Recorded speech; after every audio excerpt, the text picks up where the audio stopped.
پیارے پیارے مدنی منوں، اب جو آپ سے سوال ہے وہ صدیق اکبر رضی اللہ تعالیٰ عنہ کے وصال مبارک سے متعلق سوال ہے کہ حضرت ابوبکر صدیق رضی اللہ تعالیٰ عنہ نے اپنے وصال سے پہلے کیا وصیت فرمائی تھی؟ کون مدنی منا بتائے گا؟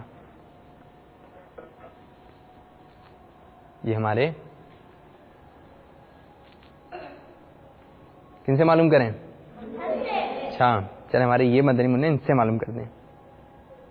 وفات سے پہلے حضرت سیدنا ابو بکر صدیق رضی اللہ تعالیٰ عنہ نے وصیت فرمائی تھی کہ میرے جنازے کو حضور سرور کائنات صلی اللہ تعالیٰ علیہ وسلم کے روضہ انور کے پاس لا کر رکھ دینا اور السلام علیکہ یا رسول اللہ کہہ کر عرض کرنا کہ حضور صلی اللہ تعالیٰ علیہ وسلم ابو بکر صدیق رضی اللہ تعالیٰ عنہ آپ صلی اللہ تعالیٰ علیہ وسلم کے آستانہ عالیہ پر حاضر ہوا ہے۔ سبحان اللہ۔ ہمارے ان مدنی منع نے درست جواب دیا، صحیح وصیت بتائی۔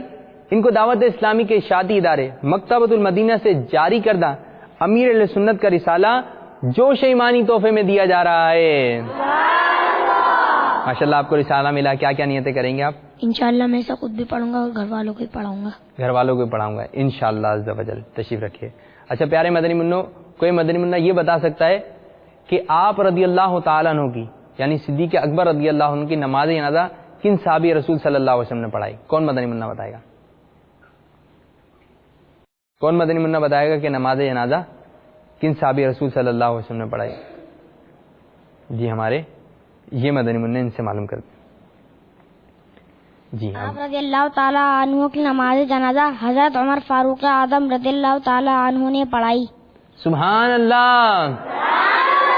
ہمارے ان مدنی منع نے بھی درست جواب دیا کہ آپ رضی اللہ تعالیٰ عنہ کی نماز جنازہ عمر فاروق اعظم رضی اللہ تعالیٰ عنہ نے پڑھائی۔ ہمارے ان مدنی منع کو دعوت اسلامی کے اشاعتی ادارے مکتبۃ المدینہ سے امیر اہل سنت کی جاری کردہ وی سی ڈی جشن ولادت منانے کا طریقہ تحفے میں دی جا رہی ہے۔ آپ کیا اس میں کیا کیا نیتیں کریں گے آپ؟ انشاءاللہ میں اپنے گھر والوں کو بھی دکھاؤں گا اور خود بھی دیکھوں گا انشاءاللہ۔ تشریف رکھیے۔ صلو علی الحبیب۔